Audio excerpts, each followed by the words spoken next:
दोस्तों, क्या आपके मल में, शौच में या स्टूल में ब्लड यानी कि खून आता है? और क्या आपके कॉन्स्टिपेशन की समस्या रहती है, आपके लेटरिन के रास्ते में जलन रहती है या पेट में दर्द रहता है? तो ये वीडियो आपके लिए है। नमस्कार, मैं डॉक्टर ऋषभ शर्मा। दोस्तों, इन सभी समस्याओं पर बात करने के लिए आज हमारे साथ है जयपुर के प्रसिद्ध और अनुभवी पेट, आंत और लिवर रोग विशेषज्ञ gastroenterologist doctor CP Tanwar. Doctor CP Tanwar आज हमें इस वीडियो में बताएंगे कि मल में, शौच में या लेटरिन में खून आने के क्या कारण होते हैं, किन जांचों से इस बीमारी के कारणों का डायग्नोसिस करा जाता है और बीमारी की गंभीरता का पता लगाया जाता है, और कैसे इसका इलाज करा जाता है, क्या ट्रीटमेंट होता है लेटरिन में खून आने का। तो दोस्तों, स्टार्ट करते हैं आज का डिस्कशन डॉक्टर सीपी तंवर के सर के साथ। नमस्कार, मैं डॉक्टर सीपी तंवर, पेट, आंत एवं लीवर रोग विशेषज्ञ, जयपुर में कंसल्टेंट गैस्ट्रोएंटरोलॉजिस्ट के पद पर कार्यरत हूँ। दोस्तों, यह स्टूल में ब्लड का आना या खून का आना एक बहुत ही कॉमन समस्या है और यह आजकल के ज़माने में स्पेशली यंगस्टर्स में यह बहुत ही बढ़ती जा रही है। इस परेशानी पर अगर हम ध्यान ना दें तो इसके गंभीर परिणाम हो सकते हैं, परंतु समय रहते यदि इस बीमारी का डायग्नोसिस कर लिया जाए और इलाज किया जाए तो इस बीमारी से निजात पा सकते हैं। सबसे पहले हम बात करते हैं मल में यानी शौच में या स्टूल में आने वाले इस ब्लड के प्रमुख कारण क्या होते हैं। इसका सबसे कॉमन कारण है पाइल्स, बवासीर, मस्से या जिसे चिकित्सकीय भाषा में हम हेमोरॉइड्स कहते हैं। बवासीर या पाइल्स में हमारे एनस या मल द्वार की खून की नसें फूल जाती है और कॉन्स्टिपेशन या कब्ज के कारण जब मरीज जोर लगाता है तो यह खून की नसें फट जाती है और जिसकी वजह से मरीज को स्टूल के साथ में या तो बूंदों के रूप में या एक पिचकारी के रूप में ब्लड निकलता है। बवासीर या पाइल्स में एक यह खास बात होती है कि स्टूल का कलर येलो होता है और उसके बाद में या फिर पहले ब्लड आता है। इस बीमारी में मरीज को ब्लीडिंग के अलावा खुजली या दर्द भी हो सकता है। कई बार यह दर्द बहुत ही सिवियर होता है और इसका कारण होता है कि पाइल्स के अंदर थ्रोम्बोसिस यानी कि ब्लड का थक्का जम जाना, और यह एक इमरजेंसी होती है। स्टूल में ब्लड आने का दूसरा कॉमन कारण है एनल फिशर या जिसे भगंदर भी कहा जाता है। एनल फिशर की समस्या में मरीज को स्टूल करते समय भयंकर पेन, जलन या दर्द का एहसास होता है और ऐसा लगता है जैसे कि लेटरिन के रास्ते को चाकू से काट दिया गया हो। एनल फिशर या भगंदर में ब्लड एक स्ट्रीक के रूप में यानी एक लकीर के रूप में शौच पे दिखाई देता है। एक खास बात यह है कि फिशर और पाइल्स दोनों में ही ब्लड का रंग लाल सुर्ख होता है। अगला कॉमन कारण है स्टूल में ब्लड आने का आईबीडी। आईबीडी जिसे हम इन्फ्लेमेटरी बाउल डिजीज़ कहते हैं। इसके अंतर्गत दो डिजीज़ आती है, अल्सरेटिव कोलाइटिस और क्रोहन्स डिजीज़। ये दोनों ही हमारी बड़ी आंत एवं छोटी आंत की बीमारियां हैं जिसमें हमारी आंतों में सूजन हो जाती है और मरीज की आंतों में छाले या अल्सर बढ़ जाते हैं तथा ज़्यादातर मरीजों को इस बीमारी में लंबे समय से ब्लड आने की समस्या रहती है और ऐसे मरीजों में दस्त की संभावना भी काफ़ी ज़्यादा रहती है। इस बीमारी में मरीजों को एक बहुत ही कॉमन लक्षण देखने को मिलता है जिसे अर्जेंसी कहा जाता है। अर्जेंसी का मतलब है कि मरीज को जब शौच की इच्छा होती है तो वह उसे रोक नहीं पाता और उसे तुरंत ही मोशन करने जाना होता है, और जब वह स्टूल पास करता है तो वह पानी जैसा होता है और उसमें ब्लड घुला हुआ होता है। और कई बार मरीज को जब यह सीवियर अल्सरेटिव कोलाइटिस हो जाता है तो मरीज को बार बार ब्लड आता है और जिससे उसके शरीर में खून की कमी होना, पेट फूल जाना और फीवर और बहुत सारी समस्याओं का सामना करना पड़ता है, जिसमें मरीज को हम हॉस्पिटल में भर्ती होने की ही सलाह देते हैं। अन्य कारणों में आंतों में इन्फेक्शन हो जाना जैसे कि टाइफाइड का इन्फेक्शन या फिर आंत में कोई गांठ, ट्यूमर या पॉलिप जैसे अन्य बीमारियों का होना भी ब्लीडिंग का एक कारण होते हैं। इन बीमारियों में ब्लड स्टूल के साथ मिलकर आता है जिसकी वजह से वह थोड़ा गाढ़े लाल रंग का दिखता है, ना कि सुर्ख लाल। कभी कभी ऐसा होता है कि मरीज को सिर्फ ब्लीडिंग ही हो रही होती है, शौच भी नहीं आता है। ऐसी कंडीशन को हम सीवियर ब्लीडिंग कहते हैं। इसके कारण होते हैं severe ulcerative colitis, diverticulitis. Diverticulitis के अंदर आंत में गड्ढे बढ़ जाते हैं और इनके इन्फेक्शन की वजह से जब ब्लीडिंग होती है तो वह काफ़ी सीवियर होती है। अन्य कारणों में आंतों में ब्लड वेसल्स यानी कि खून की नसों का फूलना और फिर फट जाना, जिसे कि हम कोलोनिक एंजियोएक्टेजिया कहते हैं, वह भी एक कॉमन कारण होता है। एक और कंडीशन होती है जिसे स्टूल फॉर ऑकल्ट ब्लड कहते हैं, मतलब स्टूल में ब्लड आ रहा है पर वह दिखेगा नहीं। यह स्टूल में छुपा हुआ ब्लड है जो जांचों से ही पता चलता है। इस कंडीशन में मरीज को अन्य लक्षण भी आने लगते हैं, जैसे कि मरीज को थकान होती है, पेट दर्द, उल्टी या कमजोरी। इनके कारण होते हैं बड़ी आंत में गांठ या वास्कुलर लीजन या कोई ट्यूमर का होना। इसके अलावा खाने की नली, जिसे ईसोफेगस कहते हैं, उसमें खून की नसों के फटने की वजह से भी ब्लीडिंग होती है और यह भी एक कारण होता है। दोस्तों, अब हम बात करते हैं स्टूल में ब्लड आने के कारणों का पता कैसे लगाया जाए।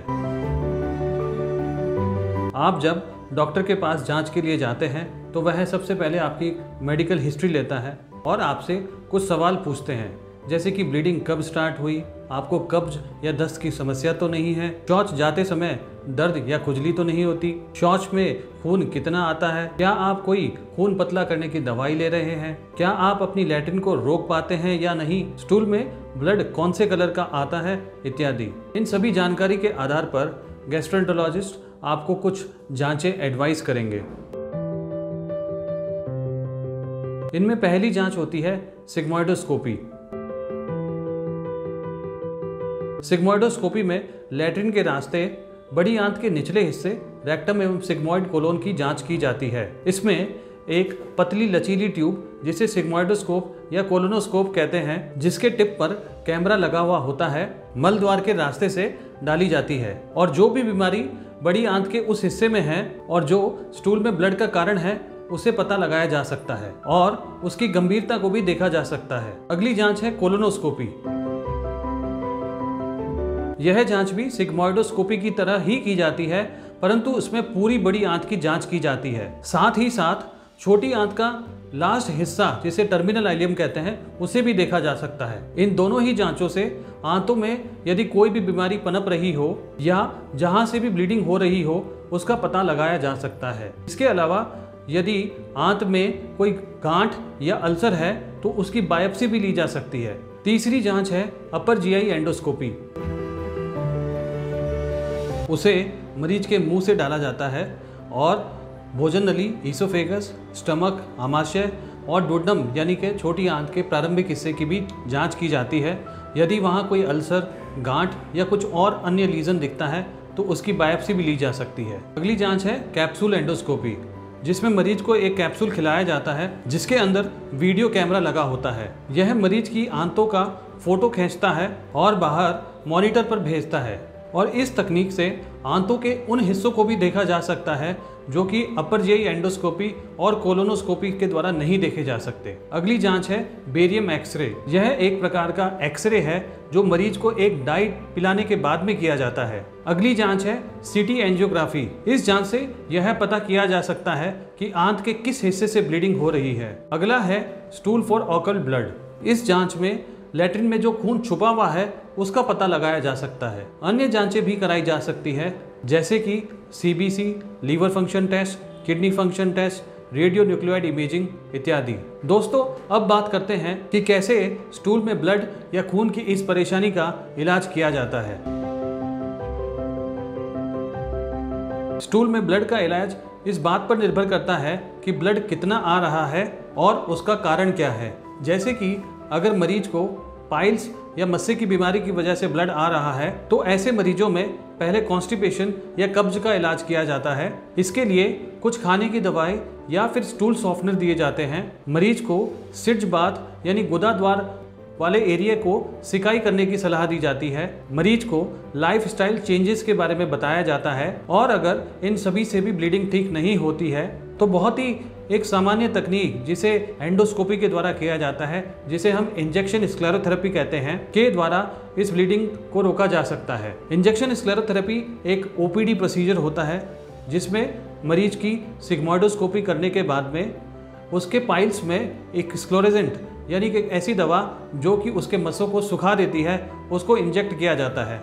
यह एक बहुत ही कम समय में होने वाली प्रक्रिया है और इसमें मरीज को तुरंत लाभ मिलता है। इसके अलावा मरीज में पाइल्स में बैंड्स भी लगाए जा सकते हैं। हालांकि कुछ मरीज जिनमें कि यह पाइल्स या मस्से काफ़ी बड़े हो गए हैं उनको सिर्फ सर्जरी की ही सलाह दी जाती है। स्टूल में ब्लड का कारण यदि एनल फिशर या बगंदर हो तो इसमें भी कॉन्स्टिपेशन या कब्ज का इलाज किया जाता है। मरीज को सिट्ज बाथ और लाइफस्टाइल चेंजेस एडवाइस किए जाते हैं और इन सभी से यदि मरीज को आराम नहीं मिलता है तो उसे एक सर्जरी की एडवाइस की जाती है जिसे लेटरल इंटरनल स्फिंक्टरोटमी कहते हैं। अगर पेट या खाने की नली में अल्सर ब्लीडिंग का कारण है तो इसके लिए मरीज को एसिड कम करने की दवाइयाँ, एंटासिड्स और लाइफस्टाइल चेंजेस की एडवाइस दी जाती है। बड़ी आंत का इन्फेक्शन यदि ब्लीडिंग का कारण है जैसे कि टाइफाइड, तो ऐसी कंडीशन में टाइफाइड का इलाज किया जाता है और टाइफाइड से होने वाले अल्सर्स में इंजेक्शन लगा के भी ब्लीडिंग को रोका जा सकता है। कुछ मरीजों में अल्सर से होने वाली ब्लीडिंग को रोकने के लिए हीमोक्लिपिंग भी की जाती है। हीमोक्लिपिंग एवं इंजेक्शन स्क्लेरोथेरेपी या फिर इंजेक्शन एड्रेनलिन, ये सभी प्रक्रियाएं एंडोस्कोपी के सहायता से की जाती है। यदि ब्लीडिंग का कारण IBD यानी कि अल्सरेटिव कोलाइटिस या क्रोन्स डिजीज है तो उसके लिए दवाइयाँ दी जाती है। कुछ सीवियर केसेस के अंदर इंजेक्टेबल दवाइयाँ या ऑपरेशन की भी सलाह दी जाती है। अगर बड़ी आंत का ट्यूमर या पॉलिप ब्लीडिंग का कारण है तो कोलोनोस्कोपी की जांच की जाती है और यदि यह पाया जाता है कि यह ट्यूमर बिनाइन है तो उसे कोलोनोस्कोपी के द्वारा पॉलिपेक्टमी यानी कि पॉलिप को रिमूव करने की सर्जरी एंडोस्कोप के द्वारा ही कर दी जाती है। और यह पॉलिप या ट्यूमर कैंसर के अंदेशा होता है तो उसकी बायोप्सी ली जाती है और फिर उस कैंसर का इलाज किया जाता है। अगर मरीज को स्टूल में बहुत ज़्यादा ब्लीडिंग होती है तो उसे सीवियर ब्लीडिंग कहते हैं, जैसे कि डायवर्टिकुलाइटिस में होता है।